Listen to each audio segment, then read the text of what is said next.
Welcome back. We are joined by Professor Jeffrey Sachs to discuss the U.S. attack on Venezuela and the kidnapping of its president, Maduro. So thank you very much for coming back on the program. Of course. Yeah, so, dramatic events. Yeah, it's quite dramatic. And this, of course, was an actual unprovoked attack, an illegal attack as well. But the capture or arrest, as the media sometimes refer to it, as the president of Venezuela has been also quite dramatic. How are you assessing the situation, and what are the objectives of the United States here? Well, clearly this is a blatantly illegal act, but it's one in a long line of blatantly illegal American actions. And just in the recent days, Trump has been threatening a new country every day. He bombed Nigeria last week. He said that the U.S. would intervene in Iran if the government acts against the protesters in a way that Trump doesn't like. He has invaded Venezuela. Just recently, he created a special envoy for Greenland, declaring that Greenland will be ours. So it's a threat against Europe, which of course Europe doesn't even acknowledge or recognize because it's so passive relative to the United States. We are not in a constitutional order in the United States. We are in an order led by a military state. We do not obey the U.S. Constitution. Everything is by executive decree. When a congressman dared to mention the U.S. Constitution today, Trump said, "What is he whining about? This is ridiculous." Well, this is really at least what Trump has done is expose the fact that we're at the end of constitutional rule in the United States. What happens when there's a thuggish rule remains to be seen. But in my view, this makes the world extraordinarily dangerous. Of course, we're hardly at the end of the story about Venezuela itself. They have arrested a president, but this is not the end of anything. The whole history of U.S. regime change operations, which number probably around 100 such operations since the end of World War II, is a record of bloodshed, violence, deliberate creation of instability, coups, assassinations, civil war. So we don't know what will come next, but we know that there's been thuggery. It's also interesting, though it's maybe I don't have a definitive count of it, but I've not noticed any of the mainstream media in the United States even raising a question about this. The New York Times, the so-called paper of record, did not one time in recent weeks say, "Oh, it wouldn't be a good idea to brazenly attack that country." The editorial board was completely silent. As far as I can see, it remains silent. Our Congress is moribund. It doesn't exist, in fact, in any operational sense. So I find all of this very dramatic and extremely worrisome. Though I hasten to repeat, we're not at the end of the story by any means of what will transpire in Venezuela itself. There is a government in place. There is a military. There is a mobilized part of society. There's lots of guns around. This is not a simple, smooth takeover by the United States as much as Donald Trump might believe so. Yeah, that long list of only the threats being made over the past few weeks is quite extraordinary. And we see Trump getting increasingly unhinged, not just at our domestic, but also at the international level. But the Europeans, though, the leaders, of Europe, have predictably showed their obedience and offered their support, making it clear they consider Maduro illegitimate and seeking, essentially to back the American position on this. But what does this mean for Latin America? Because in the U.S. national security strategy, it outlined clearly that this was, well, more or less America's backyard now, and it wanted other great powers out, and the U.S. should, reign supreme. Is this something, a warning for what's to come in other places in Latin America as well? Well, first, let me say a word about Europe. It's a very sad day for your country, Glenn. I think we can rename the Nobel Peace Prize as the Nobel War Prize. It was given to a person this year who called for exactly what has happened today, who called for a military strike by the United States on Venezuela. It came to pass. This is a tragedy for countries, governments, and institutions that once upon a time talked about international law. The European response has been pathetic, absolutely pathetic. Of course, every leader in Europe seems to cower to the U.S., to be terrified. The strongest statements were, we hope that this will return to stability soon. Not any kind of shock of a brazen attack against the international order, against the UN Charter, against peace itself. So this is the world that we're in right now. Europe varies between complete vassalage and acquiescence to the U.S. or its own warmongering when it comes to Russia. There seems to be no diplomacy, no peace, and no attachment to multilateralism or to the UN Charter. You don't see it anywhere. When it comes to Latin America, of course, Trump has been openly saying that the United States rules the Western Hemisphere. It will dictate the terms. He has said today, basically, I don't have the direct quotation because I'm halfway around the world, but I saw the wire notice that Trump said, well, the oil is ours. This is a grab for Venezuelan oil. He said our companies will go back in and do business in Venezuela. It could not be crasser or cruder.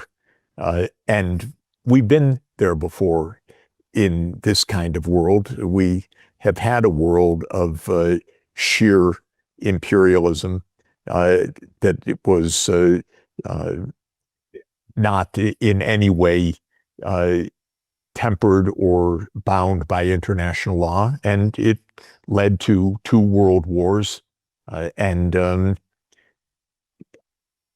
unconscionable, unimaginable loss of life. So we've been in this kind of situation before. We've never been in this kind of lawlessness in the nuclear age, however. And I think that this is just extraordinarily worrisome to have an unhinged, undisciplined, crude bully, absolutely lawless, absolutely disrespectful of any norms as president of the United States, and to have no counterweight whatsoever in Europe, not a voice for decency or international law. And for the rest of the world, well, I suppose that Russia and China are watching. They have said this is obviously a crass violation. They're not going to intervene in the Western Hemisphere. But what has happened is simply another step of completely dismantling of the institutions and lessons that we once thought we had learned from World War I and World War II and had installed, however fragilely, in the United Nations system and in international law. It barely exists. The UN is in the same situation today as the League of Nations was in its defunct period in the late 1930s and early 1940s.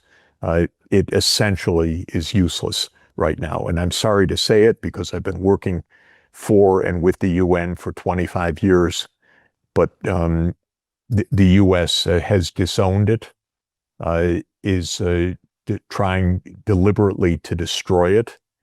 And while one hoped that the rest of the world would rally to its defense, we see that Europe is silent. And, our lights went out. I'm in the Himalayas right now. So, but I don't see what is needed right now, which is the rest of the world rallying to the cause that this can't stand in this way. Maybe in the first hours, one shouldn't expect this, and maybe more will come. But it's a very, very alarming period. The U.S. is deliberately out to rip up any semblance or shred of international law. I don't know how Europe will feel when the United States invades Greenland, but don't be surprised when it happens. Trump has announced it. He has announced it again and again, and it's very, very likely to happen. One day, Trump will say we have a national emergency, and Greenland will be occupied. And then probably Europe will say, oh, thank you, U.S., it could have been worse. This is how things are right now. Principles, who needs them? Well, you mentioned Norwegians gave the Peace Prize to Machado, and I already see that Fox News has announced that she is the logical successor now after Maduro's fall. This is how they frame it. But of course, all of this is this was to a large extent the purpose, I think, of giving the prize. That is to give the legitimacy for the invasion, given that she has been a supporter of it. But it also, of course, was complemented by other justifications. We heard about narco-terrorism. We're told that Hamas, Hezbollah, Iran, Russia, China, all of these actors are operating in Venezuela, whatever that might mean, which makes it also legitimate. And of course, Trump said that this is our oil and we want it back. So with all of this various different justifications, none of them are very convincing. And in terms of trying to put in Machado, though, as you suggested, it doesn't seem as if the game isn't over yet. The idea that they can just kidnap Maduro and then Washington can elect the new leader, it doesn't seem to work this way. But do you see, how likely do you see the U.S. being able to essentially break the Venezuelan government now that the president has been taken? Well, let me say a few things. First, all of the various explanations that have been given are blah, blah, blah, blah, blah, meaning that they are whatever joke or improvisation the United States wants to use for the moment. The U.S. has been trying to overthrow the government of Venezuela for 23 years. They tried a coup against the predecessor of Maduro, Hugo Chavez. They have announced that the U.S. is the enemy, that Venezuela is the enemy of the United States, to put it more clearly, because this has been a left-wing regime that believes that Venezuela's resources belong to Venezuela, and that Venezuela does not have to follow the U.S. Dictates on who controls the oil and who receives the rents and so on. And so this is a long story. And it's very important to understand.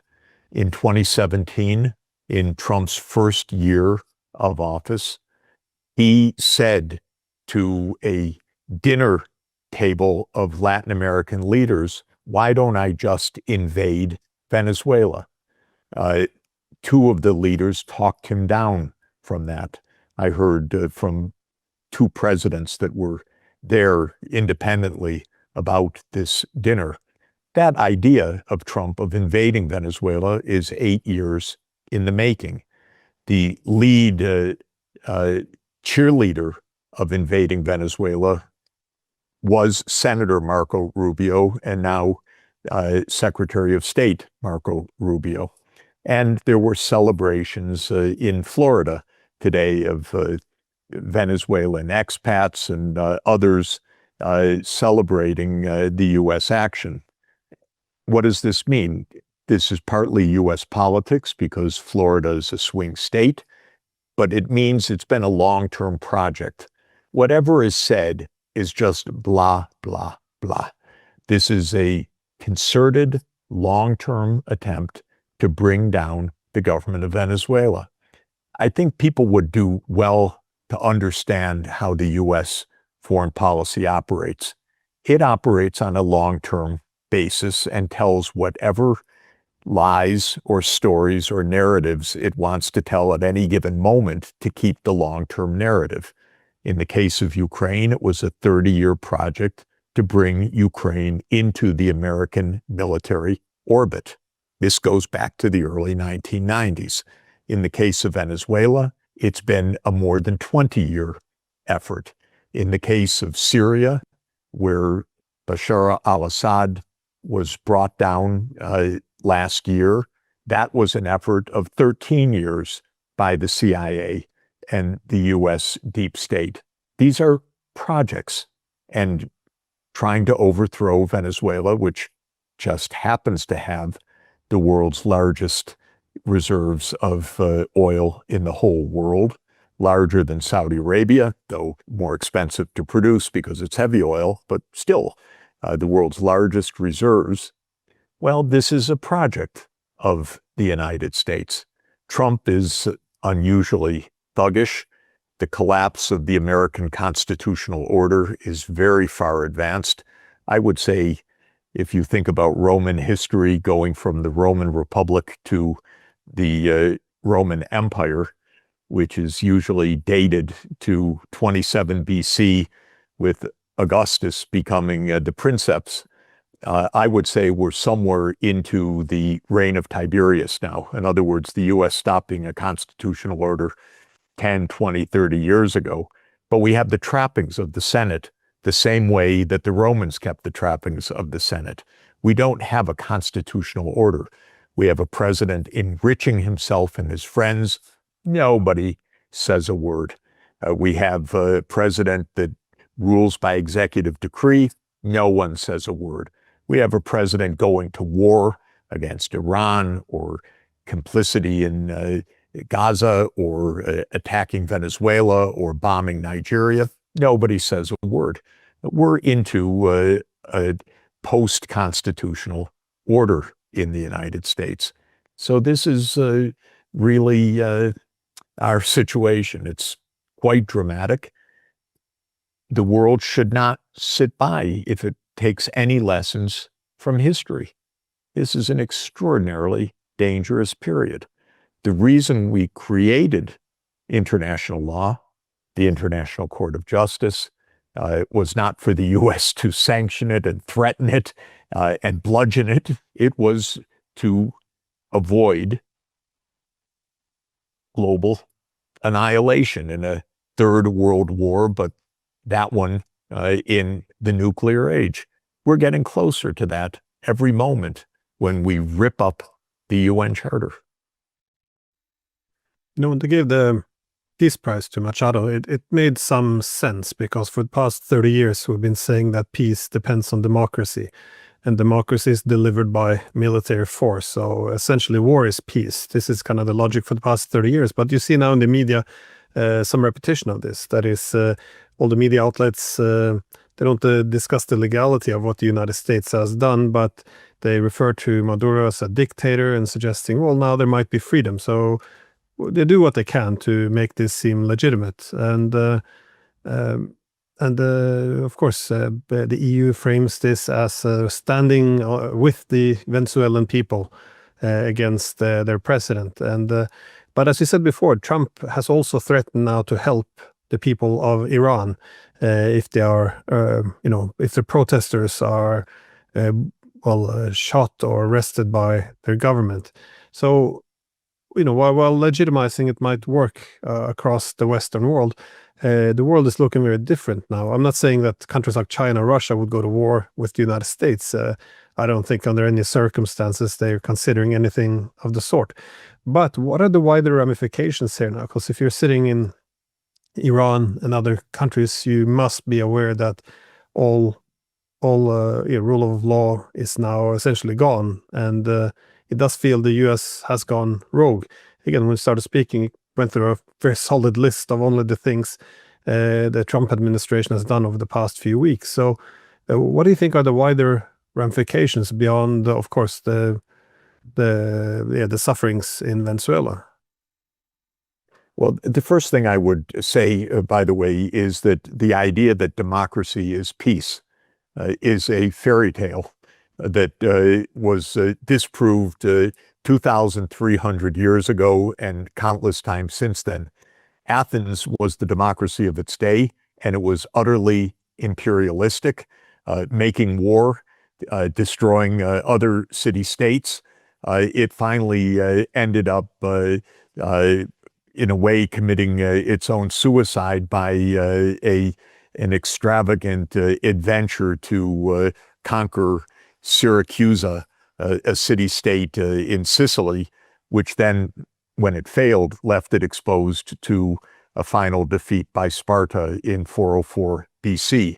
In the 19th century, the great democracy was Britain, certainly the most violent country of the 19th century, the country that attacked just about everybody in the world. And in the 20th century, the United States, especially in the second half of the 20th century, when the U.S. became the global hegemon or the would-be global hegemon replacing Britain, the United States has certainly been the most violent country in the world. 100 regime change operations or so, wars of choice, perpetual war, all on whatever narrative, whatever lies, whatever story the United States wanted. And for many reasons, whether it was resources or simple conquest or ideological campaigns, but it's been war. So the idea that democracy is peace is an Orwellian idea. Democracy by these leading hegemons, whether it's Athens or Britain or the United States, has meant war almost non-stop. Now, Iran is a project like Venezuela is a project, like Syria is a project. The United States has been intervening in Iran since 1953, when it toppled the first, when it toppled a democratic government of Mossadegh, which had the audacity to think that the oil under Iranian ground was actually Iranian. And when Mossadegh declared that Iranian oil was Iranian and would be controlled by Iran, MI6 and the CIA overthrew Mossadegh and installed a police state. When the police state fell in 1979, the United States armed Iraq to attack Iran, and hundreds of thousands of lives were lost. Since that time, the United States has tried to destroy Iran in multiple ways, economic sanctions repeatedly, of course. That's why there are protests, because the economy is in a collapse, but the U.S. is the agent of that sanctions regime. When Iran negotiated an arrangement to absolutely show that its nuclear program was curbed, Trump said no. We will crush the regime instead. This is all at the behest of the Zionist lobby in the United States and Israel in this case. So this is another project. They're probably chortling. Oh, look, we're very, very close right now. We should understand that the protests in Iran are part of the script. I'm not saying people aren't protesting. I'm saying the U.S. has gone out of its way to crush the Iranian economy and to crush the regime. And last week, Trump made all of this very, very clear. So we, I think, can expect Israeli bombing soon, or maybe U.S. and Israeli bombing soon, or some other CIA operation. God only knows. But I was saying that for the world, this is alarming. It's not something just to go along with. I don't think, even though, as I said, the UN really is defunct right now, it should not be allowed to die. It needs to be brought back to life. And while the U.S. will not do that, the rest of the world, maybe the rest of the world ex-Europe, so leave aside the Western alliance, so-called, you have 85% of the world that really should not want this kind of thuggery. Of course, as an American, I don't want this kind of thuggery, but nobody asks the American people anything anymore. This is all a military state that we're in that is extra-constitutional. Well, it seems that the success of the U.S. attack, though, on Venezuela will to a large extent depend on how quick they can do this. If they're able to topple the government and, get this done by the end of the weekend, then it would be low-hanging fruit. Just, we went in, we showed strength, and now we have all their oil. But if it drags on, it could be deeply problematic. How do you see this affecting the base of Donald Trump? Because it appears that the America First people are already quite kind of split with the people essentially aligned with the ideas of Tucker Carlson see this as being a violation of a Trump's mandate, what they voted for. I think you're exactly right. What will determine the verdict is what happens in the coming days and weeks and months. My guess on that, and I will underscore guess, is that nothing will go smoothly. We have a long history of regime change operations. Sometimes they succeed. This one has not even succeeded yet. This has been a decapitation of a president and his wife, not of the regime. And it's hard actually to see how the regime is brought down by this per se. But there could, it's possible that something more happens. I'm sure there are plans and ideas, but the history of these operations is that they are followed by long periods of unrest, coups, instability, insurrections, civil war. And I think that this is quite possible, what will happen in Venezuela.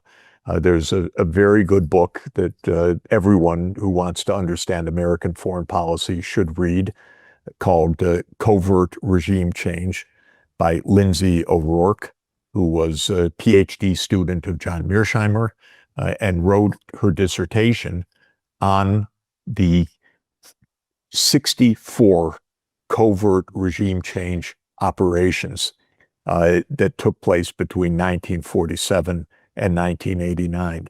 By the way, covert regime change is a little bit of an oxymoron. When the regime is changed, you know who did it. What covert means is the U.S. lies about it. So not that it's unknown who did it, but that the U.S. lies about it. So you could say 64 regime change operations in which the U.S. lied. Now, she documents what happens. Many of them failed to achieve regime change. Maybe they assassinated a leader but didn't change the regime. Many changed the regime, but of those that changed the regime, most descended into prolonged instability. There are very few cases where the U.S. political purpose was served by what happened. Even if you don't accept the U.S. political purpose as legitimate, just to ask the question, did the U.S. achieve its aims? The answer is very, very rarely. And I think in the case of Venezuela, it would be a real long shot that the U.S. achieves its aims. And I don't accept the aims, but even if one accepted the aims of regime change, the idea that this will lead to a pro-U.S. democracy in which Chevron and ExxonMobil will thrive, well, that's Trump's aim, but I think it's unlikely to be realized.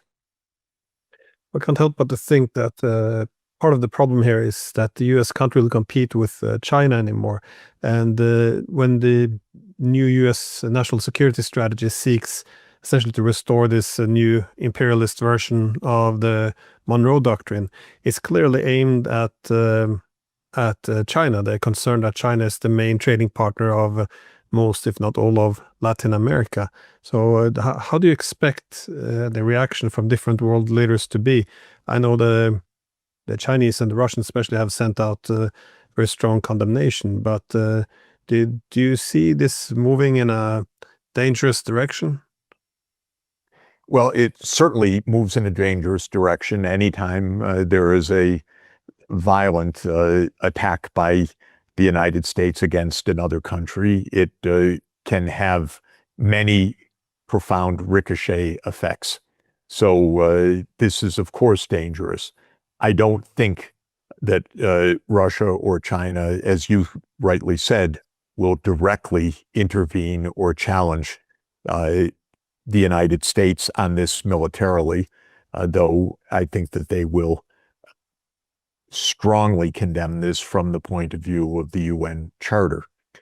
If we see this followed up by violence inside Venezuela and an attack by Israel in Iran, well, then we're really heading towards a potential complete explosion and disaster. Iran, of course, would be far more dangerous and destabilizing than this attack on Venezuela, which is bad enough. But if Israel now takes this, and I think they're very likely to, as the cue for an attack on Iran, I think we're heading towards all kinds of very, very dire and unpredictable consequences. Iran itself is no pushover, and Venezuela may prove to be no pushover, but Iran far stronger and able to inflict far more damage, and with friends that can inflict even far more damage. So it's extremely dangerous. This kind of thuggery has a contagion effect. Complete lawlessness by the United States, the ripping up of the UN Charter by the United States does not lead to good results unless the rest of the world understands how dangerous this is. And we don't see that coalescing of the rest of the world, at least for the moment.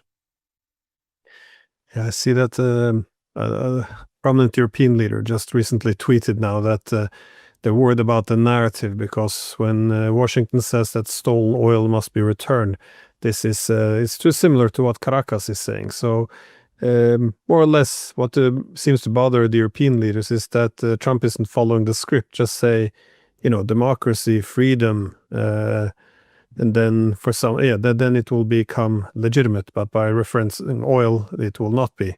But just a last very brief question. How do you see this impacting, for example, the Ukraine war? Because it's very hard for the world not to see this as being hypocrisy. As you and I discussed before, the Ukraine war was anything but unprovoked, but this was an actual unprovoked invasion. Yes, I mean, Ukraine, ironically, though in Europe, what you and I have been discussing is not accepted. But the truth is, Ukraine is another story of a U.S. project. So I think the main point is one should not glibly say, well, the U.S. is doing in Venezuela what Putin did in Ukraine. It's actually the U.S. is doing in Venezuela what the U.S. did in Ukraine. So this is both U.S. provoked. These are both projects of the U.S. And I hope people can come to understand how U.S. foreign policy works and what a military-industrial state really means, what a military-industrial complex without constitutional bounds means, what the CIA means in such operations. If they did, they would understand that when we view Ukraine and Venezuela, we're viewing the same phenomenon as long-term projects of the would-be global hegemon, carried out in different ways. Now, I think Trump maybe has the idea, maybe, that the Americas are ours, the Middle East is ours, Africa we don't want, Ukraine, well, that's Russia's. That's not even how Russia views it, but that may be how Trump views it.